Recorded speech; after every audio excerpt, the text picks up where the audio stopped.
U.S. President Donald Trump signed an executive order to reform the country's police force on Tuesday. Critics say the order ignores systemic racism and falls short of the comprehensive reforms protesters have been demanding. And there is wider debate about whether to reform, defund, or abolish the police is exposing social divisions. What are the most crucial concerns and what's at stake? Joining me from Oklahoma, America, is Professor David Moser, Associate Professor at Beijing Capital Normal University, and from Maryland, Joe Rubin, Democratic Party strategist and former Deputy Assistant Secretary of State, and by phone from Hebei Province, Weiwen, Senior Fellow at the Center for China and Globalization. Let me begin with you, David. Let's talk about the President's executive order. How do you feel about it? Do you think it is enough to address the issues of racism and police reforms? Well, in some ways, it's kind of putting a Band-Aid on a wound. It may do some good, and certainly there are ways in which the procedures he wants to implement might make some improvement in the situation. The problem is that he didn't address, and in the resolution, or even talk about the problem of systemic racism. He's speaking to his base, mostly, and he wants to sort of present the picture that this issue is a problem of rogue cops or isolated incidents that got out of hand. Certain things like the injunction on chokeholds look good, but because they are left up to the discretion of the police officers if their life is in danger, the optics of this is that it will still be up to the police about how to apply these forms of force upon the population. He needs to talk about how to fix the problem in a systematic and a global way. There's a very deadly dynamic between the police force and the population at large, especially the African American population. And most of what he dealt with in the resolution doesn't really address these issues at all, and it's not going to satisfy most of the people who see the problem as systemic racism and a problem of cops, racist cops. Yeah, David, talk about systemic racism, institutional racism. What items or changes could have been included in that piece of legislation, executive order, that President Trump hasn't? Well, for example, there needs to be a lot more training in de-escalation, which should have been emphasized. I think the training that the police get are very much, of course, focused on the safety of the officer, which is correct. Obviously, they're in a lot of danger when they go out there. But I think there needs to be a lot that police need to be trained in how to de-escalate potentially violent incidents without resorting to bloodshed. Also, there are also some very big reforms that the people are talking about, not defunding the police department, but for example, some people are saying, why do we need a bunch of traffic cops out there? That the traffic police are kind of a useless component, and so many of the shooting incidents we've seen were results of traffic stops in which there was a nervous cop and a nervous driver, and the cop would fire on the driver out of fear for their own life.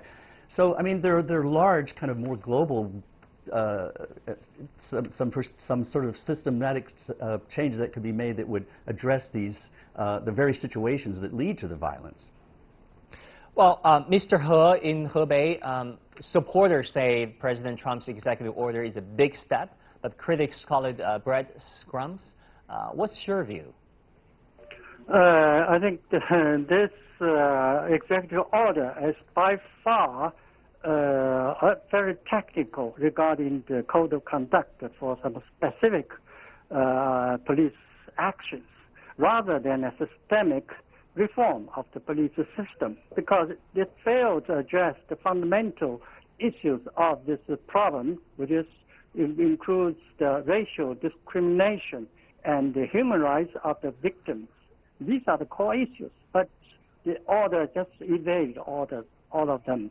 And even regarding the technical code of conduct by the policemen, it's also vague, because it says, of course, ban of the chokeholds and refrain from the deadlier forces. However, it's vague because it's not total ban. the policemen can still use them once it's not in violation of the law. So what it reaches very little. And it also said that the Attorney General should create a database to track the behavior of the policemen and also to encourage training and encourage the connectivity with the community. Although these are constructive, these can do very little to fundamentally address this current fatal issue. Yeah, we should also bring to our viewers' attention that President Trump's executive order didn't do much to the so-called qualified immunity, you know, a doctrine that protects government officials from being legally liable unless they violate so-called clearly established constitutional rights. Let's talk about President Trump's reaction to all this. At the signing, President Trump talked about police misconduct cases. He said that they are very tiny. I use the word tiny. It is a very small percentage, quote unquote. David, in Oklahoma, what are your thoughts on President Trump's response and his handling of this issue in the past few weeks?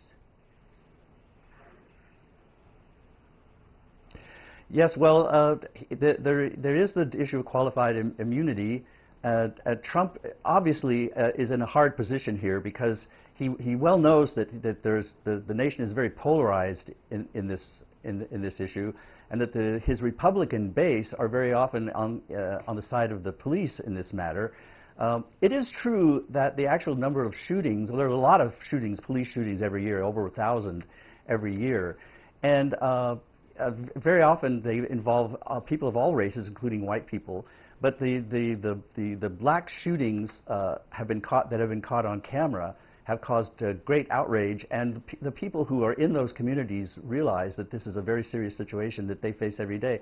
There's a mutual distrust going on here that the police force, which is a sort of a white culture, has an innate suspicion and fear of African Americans and vice versa. So there's a sort of deadly dynamic at work here.